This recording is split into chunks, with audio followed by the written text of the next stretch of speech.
It's time for TTN World Breaking News and Olympic Games Paris 2024 special updates. The Olympics opening ceremony was a weird, wonderful, extremely French love letter to Paris. One of the main attractions of the 2024 Paris Olympics is, of course, Paris.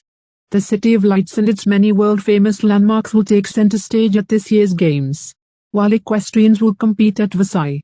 Beach volleyball matches will play out in the shadow of the Eiffel Tower. Swimmers will, weather permitting, race in the Seine.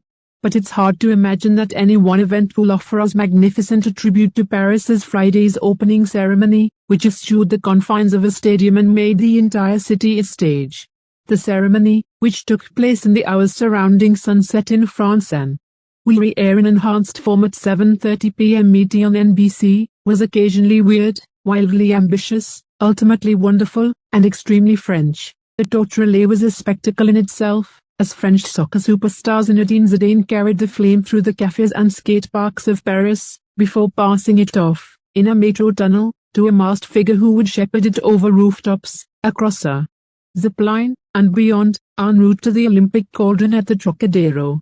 Meanwhile, the Parade of Nations proceeded along a 3.7-mile stretch of the Seine by boat, pausing for the musical performances and other themed vignettes that artistic director Thomas Joly interspersed throughout the 4-hour event, in order to give each country's delegation a moment in the spotlight.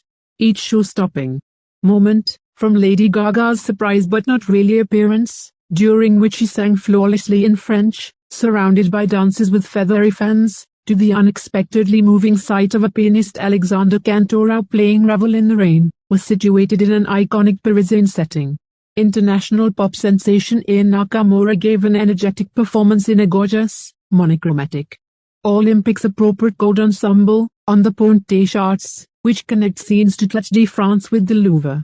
On the roof of the Grand Palais, mezzo-soprano Axel St. Cyril sang La Marseillaise. A footbridge was converted into a catwalk, near the Eiffel Tower, for a celebration of French fashion.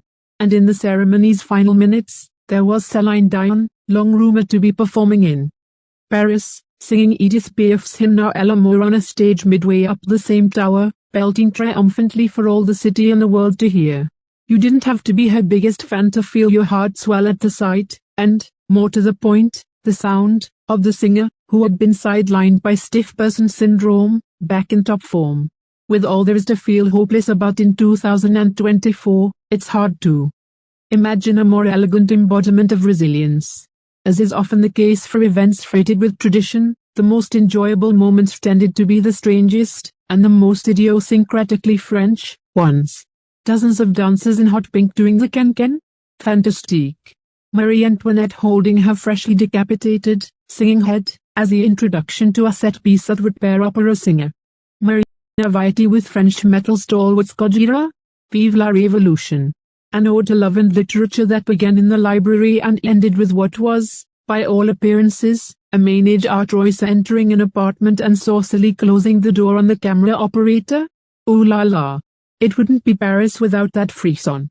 What their missteps. Mais so UI, a show of this scale and length could never be perfect. The amount of time devoted to Minions, weeks after the release of Despicable Me 4, during a cinema segment that also featured such deserving pioneers of French film as Georges Méliès, struck me as obscenely promotional. If you're wondering about the French connection, the movie was produced by Illumination Studios Paris. The pre-Celine final hour was boring, if unavoidably so, with its welcome speeches and laser lights and ceremonial boat ride. NBC's coverage for American audiences was also, while not weak enough to become a major distraction, something of a lowlight. Announcers and correspondents offered plenty of canned sports factoids and bland Team USA interviews but little information about the performances. But no false note could spoil the city-spanning spectacle that Joly and his team pulled off, with rain adding another major obstacle to the event's execution. Especially after two opening ceremonies, Beijing 2022 and Tokyo 2020, which was postponed to 2021, that were relatively anticlimactic and impersonal due to COVID-19 restrictions. The Paris edition felt both grand and human. When it was cheesy, the obligatory rendition of Imagine, this time on a orgue with a burning piano that all too clearly symbolized a world on fire, It was endearingly so. More than high-end entertainment for spectators who pay handsomely for seats at the stadiums or viewers in living rooms around the world, it resonated as a show about and for Paris, making the city's buildings and monuments and history and, above all, people the center of the celebration.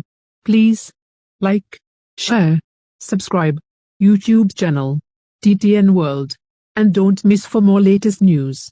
And have fun for watching Olympic Games Paris 2024 for today. Thanks for watching. Thank you.